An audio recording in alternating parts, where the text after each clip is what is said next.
क्या ये सरकार 22 जनवरी का पैगाम देकर ये बताना चाहती है कि एक मजहब को दूसरे मजहब के मानने वालों पर गलबा और कामयाबी मिली?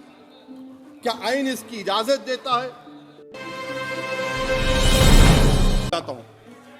मैं अपनी तकरीर पर आ जाता हूं सर, तो मैं अपनी बात कर देता हूं सर। तो मैं ये पूछना चाह रहा हूं कि क्या मोदी सरकार एक समुदाय, एक मजहब की सरकार है या पूरे देश के मजाहिब को मानने वालों की सरकार है? जिसको नहीं मानते उनकी सरकार है? हमको बता दीजिए। क्या मोदी सरकार सिर्फ एक फिक्र और नजरिया हिंदुत्व की सरकार है? क्या इस देश का, इस गवर्नमेंट ऑफ इंडिया का कोई मजहब है? इस वतन अजीज सबके मजहब को मानता है। सर, मेरा मानना है कि इस देश का कोई मजहब नहीं है।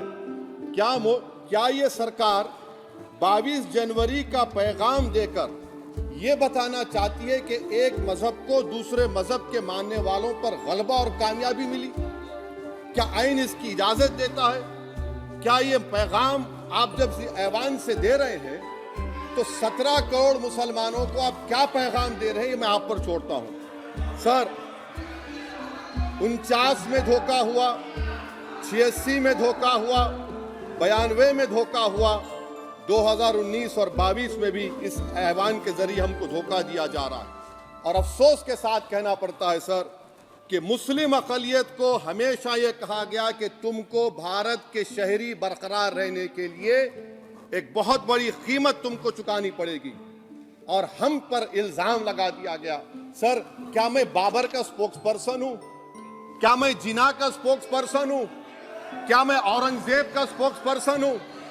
बताइए सर, आखिर मैं कहां तक आप मुझे लेकर जाएंगे?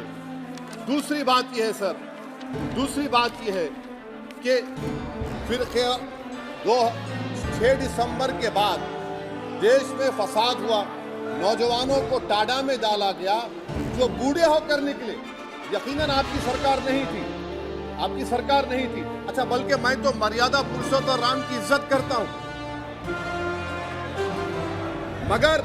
मगर मैं नाथूराम गोडसे से नफरत करता हूं। मेरी नस्लें नफरत करती रहेंगी, क्योंकि नाथूराम गोडसे ने उस शख्स को गोली मारी जिसके जबान से आखिरी लफ्ज निकले हे राम। सर, जो छठी बात यह है कि 87 में मलियाना हाशिम पूरा हुआ, 83 में नल्ली हुआ, 44 में जम्मू में नस्ल कशी हुई, 2022 में हल्दीवानी में कत्ल हुआ। इतने धोखे सबसे बड़े किसको दिए गए? असदुद्दीन ओवैसी को दिए गए। मगर फिर भी मुझसे ही कहा जाता है कि वफादारी को तुम साबित करो अपनी ओवैसी। सर, आज भारत के 17 करोड़ मुसलमान अपने आप को अजनबी और एलिनेट महसूस कर रहे हैं। मैं बहुत बड़ी नाइंसाफी होती है सर, ये कोई तारीखी नाइंसाफी को इंसाफ नहीं किया जा रहा है। स्पीकर बल्कि सर, अंग्रेजी में स्पीकर सर, केवल एक प्रश्न का जवाब ओवैसी साहब दे दें कि बाबर को वो आक्रमणकारी मानते हैं या नहीं मानते? पुष्पमित्रा संगा को आप क्या मानते हैं? बताओ, पुष्पमित्रा संगा को आप क्या मानते हैं? जम्मू के वो, कश्मीर के वो राजा को क्या मानते हैं जिसके पास एक फौज थी मंदिरों को तोड़ने के लिए? आप क्या मानते हैं? यही तो मैं कह रहा हूं कि निशिकांत दुबे 47 में आजादी मिली, असदुद्दीन ओवैसी से बाबर की बात पूछ रहे हैं। तुम गांधी की बात पूछते, तुम बोस की बात पूछते, तुम जलियांवाला बाग की बात पूछते, तुम काला पानी में जो मुसलमान शहीद हो गए उनकी बात पूछते, मगर बाबर की बात पूछी जाती है। तो सर,